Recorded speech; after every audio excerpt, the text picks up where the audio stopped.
Okay, so you're trying to cut through the noise, figure out what's really moving the market. You want those quick insights. Exactly. It's tough out there. Well, you're in the right place. Today, we're diving into this really interesting analysis from moneyflows.com. It's called Market Rally Breadth and Future Projections. Ah, yes, the one from May 15th by Lucas Downey. Good stuff. Right. And our mission basically is to get under the hood of this recent stock market rally. What's driving it? And, what does this report suggest for the rest of 2025? Makes sense. It's crucial to look forward. He starts with this neat analogy, actually, about a mirror doubling the distance you see. Hmm. It's kind of a reminder that with the market, what you see, well, it isn't always the whole picture. Investors, you got to envision what's coming next. That's a perfect way to put it. This report really pushes us to look past the day-to-day headlines, Definitely. especially when you think about how fast things change, right? From all that worry just, what, a month ago? Yeah, total mood swing to this really enthusiastic buying now. So understanding the why behind it is key. Okay, let's get into that dramatic shift then. A month before this analysis, it felt like a capitulation, right? Like investors were just giving Yeah, that's to the word they used. Yeah, capitulation. And then, boom, the switch flips, big buying comes in. The report talks a lot about market rally breadth. What's that telling us? Right, breadth.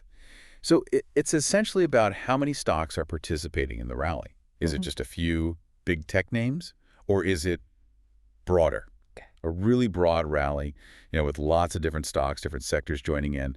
That usually signals more real strength, something more sustainable. Right, not just relying on a handful of mega caps. Exactly. It suggests the foundation is healthier. And this analysis, it zeroes in on two big questions. I know I've been thinking about them, probably lots of listeners too. First, after this big run-up, should we expect a pause, like a healthy pullback? A breather. And second, are we actually heading for new all-time highs this year? Those are the million-dollar questions, aren't they? And the author, Downey, he takes a pretty firm stand. He says we're in a raging bull market. Raging bull. Okay, bold claim. Yeah, and he backs it up. Points to some key indicators acting strong. Like the big money index, the BMI. It apparently broke through its February highs. For folks who aren't familiar, what is the BMI measuring? Why is breaking that old high a big deal? Sure. The BMI, it's their tool to track what the big institutions are doing the big money. Pension funds, hedge funds. Gotcha. It looks at buying and selling in individual stocks, trying to spot where these large players are putting their cash. So when the BMI breaks a previous peak, like that February high, Yeah. it suggests these big players are really stepping up their buying. They're deploying capital, which shows strong underlying demand. It kind of reinforces that bull market idea. Okay, so the big institutions are buying in. What about like more traditional measures? The report mentions the percentage of S&P 500 stocks above their 50-day moving average. Right, another breadth indicator. That hit 72%, apparently the highest since October 2024. Why do we care about the 50-day? The 50-day moving average, it's a pretty common technical tool.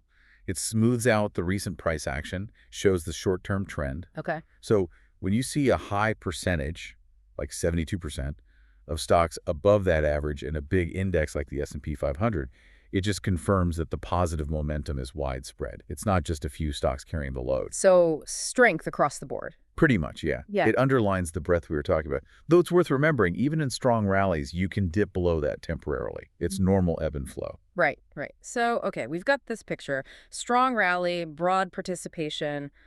But the report digs deeper, distinguishing the what from the why. And the why, it says, is the end of that forced selling, that capitulation. Exactly. That's the ignition point they identify. Walk us through that connection. What is capitulation, really? Capitulation is basically panic selling. Investors just dump stocks, often driven by pure fear, not really looking at value anymore. It's like everyone rushes for the exits at once. Okay, I can picture that. The report highlights a specific period, April 3rd to 8th, with huge outflows, large red outflows, they call it, massive selling. Right. And the key point is, once that intense selling just stopped, the downward pressure evaporated. Ah. And that allowed stocks to rebound and rebound sharply. The selling pressure was just gone. Like taking your foot off the brake, and the author, drawing on experience from trading desks. Yeah, years of it. Pulls out two key lessons about these capitulation moments. What are they? Okay, lesson one. Yeah. These extreme sell-offs, they rarely last long. The selling pressure just burns itself out. Right. Eventually, everyone who wanted to sell has sold. Pretty much. And lesson two, which is maybe more interesting for investors now, Uh-huh. is that these moments often set the stage for massive rallies. Yeah.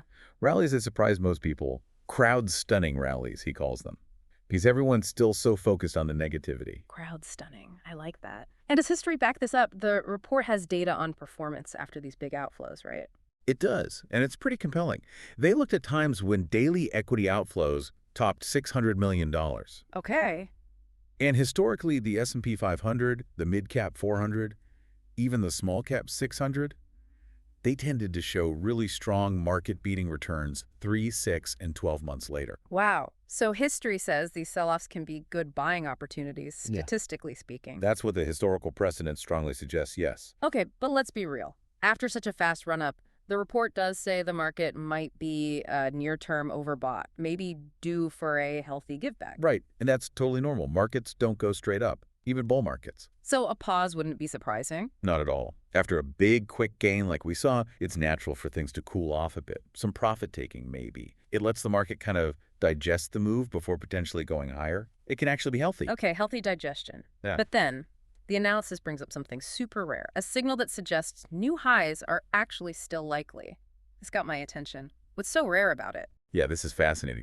So the report flags that the S&P 500 gained 14.1% in just 17 trading sessions, ending May 2nd. Okay, 14% in 17 days. That's fast. It's very fast. And according to their research, looking back 40 years since 1984, Yeah. an S&P 500 bounce that strong, that fast, it's only happened 25 times. Only 25 times in 4 decades. Okay, that is rare. So what usually happens next, historically, after these super fast bounce backs? Well, this is where it gets really interesting. The historical data following these 25 instances is, frankly, quite remarkable. Lay it on us. 3 months later, on average, the S&P 500 was up 8.9%. Okay. 6 months later, average gain jumps to 18.7%. Wow. And get this, 12 months later, stocks have never been lower following one of these signals. Never. And the average gain was a huge 36.3%. Never lower 12 months out. And up 36% on average. That's what the data since 1984 shows. And even 2 years out, the average gain was 48%. It's a very powerful historical pattern. That's pretty convincing historical data.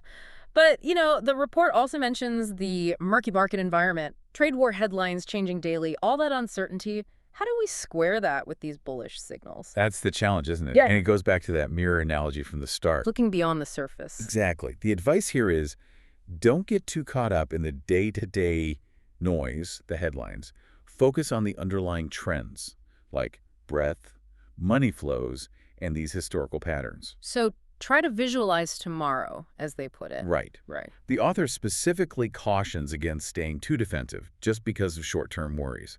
History suggests that could mean missing significant upside. Makes sense. And speaking of money flows, the report mentioned capital rotating. Where's the money heading now? Yeah, it seems money is moving into what they call new growthier pockets. Growthier pockets.